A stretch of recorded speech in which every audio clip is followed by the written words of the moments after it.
we're ready. We've got two cases I'm going to cover. I'm Chief Tom Hackman, Chief Detective for the Sheriff's Office. The first case I'm going to cover involves the murder of Marvette Little on June 11th of this year at 900 block of University Boulevard North, which is a town and country shopping center. 26-year-old Marvette Littles, her boyfriend and their infant child were at the traffic light waiting to exit the shopping center. At that point in time, as they're waiting for the light, a suspect came up, armed with a gun, shot through the rear window of the car. It struck Marvette Littles in the chest. Marvette's boyfriend took over control of the car, drove her in the car to Chance Hospital, where she died. She was shot in the chest during the shooting. There were several witnesses the night of the murder who reported seeing a black female fire into the car and flee that area on foot. We didn't have a whole lot of information as to who she was. She was described by several as a masculine-looking female, so there was some discrepancy as to if she was a female or was a male. On the 28th of June, we went to the media, asked you and the public for help with finding who this suspect could be.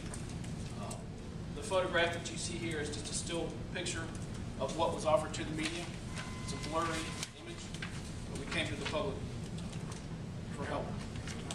I've mentioned several times before in news conferences that the Sheriff's Office is fortunate to have overwhelming community involvement, not just community interest or community support, but community involvement.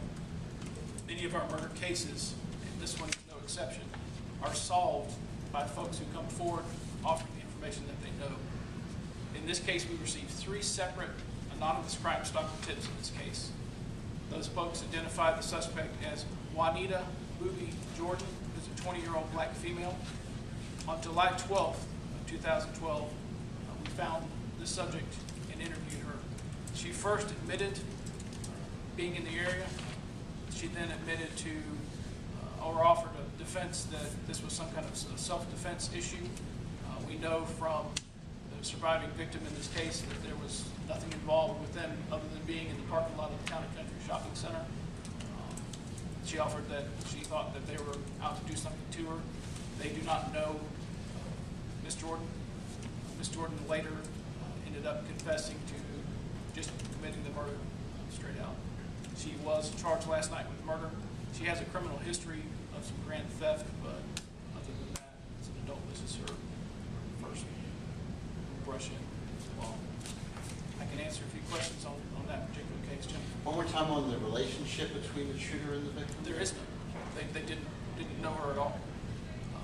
Again, she first tried to make this some kind of a self-defense issue, saying that she had seen the car in the parking lot. She felt like they were going to do something to her, so she wanted to create a preemptive strike and do something to them.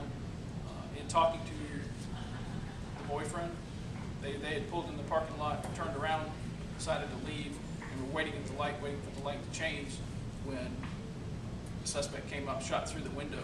Had no conversation with them, had no interaction with them at all, other than firing a shot into the car.